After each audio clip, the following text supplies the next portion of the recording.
हे guys welcome to my mini vlog. So आजच्या mini व्लॉगची सुरुवात झाली होती नारळ पाणी पिण्यापासून. तर मी डायरेक्ट दुकानातच गेली होती नारळ पाणी प्यायला आणि मग घरी आली आणि सर्वात पहिले पिली गरम पाणी. भाई असं काही कॉम्बिनेशन बरं आहे की नाही आहे माहीत नाही, पण घरी आल्यावर गरम पाणी पिली. म्हटलं चला थोडं गरम पाणी वगैरे पण पिऊन पहाव.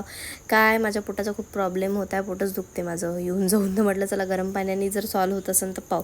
तर मग नंतर केळं वगैरे खाऊन घेतलं, थोडं एनर्जेटिक वाटलं पाहिजे म्हणून. आणि मग हे काही खाऊन काही फायदा नाही. फ्रायवाली चीज बनवली होती मी, कॉर्नचं काहीतरी बनवलं होतं यूट्यूबवर पाहून आणि खूप छानही वाटत. थोडेसेच बनवते आणि खाल्ले आणि मग केलं जेवण, कारण मला जायचं होतं क्लासला. आणि आली होती मी फायनली क्लासमध्ये. बघू शकता तुम्ही हेअरकटचा क्लास करत आहे मी, कारण मला हेअरकट इतके येत नाही फिनिशिंगसोबत, त्याच्यामुळं मी हेअरकटचे क्लासेस लावले आहे.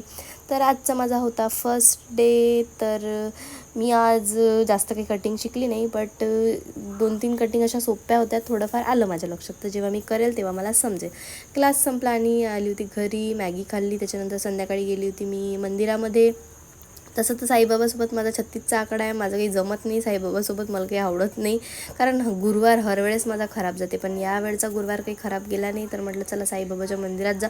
तशी तर गेली मी, भात खायला होती लालचनं, बाकी दर्शनही करून घेतलं, भातही खाल्ला.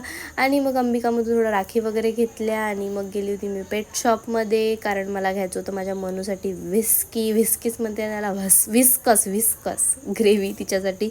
तर ते घेतली आणि भाई मग तर मनू खुशच होऊन जाते, हे तिच्यासाठी हा फेवरेट फूड घेतलं की.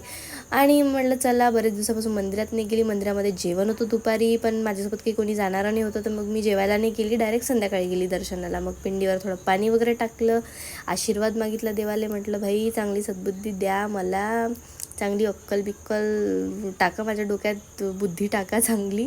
सगळ्या देवांचे आशीर्वाद घेतले, थोडा वेळ बसली आणि मंदिरामध्ये खूप जास्त प्रसन्न वाटून आलं होतं, कारण की छान श्रावण असल्यामुळं मंदिराला छान सजावट केली होती. त्याच्यानंतर स्वयंपाक बनवला मी. आणि जर या वरण भाताची रेसिपी पाहायची असेल तर नक्की कमेंट करून सांगा. मी लगेच नाही, मी लवकरच टाकणार आहे याची पण रेसिपी. सो आजचा व्लॉग कसा वाटला नक्की कमेंट करून सांगा. भेटूया नेक्स्ट व्लॉगमध्ये गाईज. बाय. असंच भरभरून प्रेम द्या माझ्या व्लॉग्सला आणि प्लीज फॉलो करा. बाय.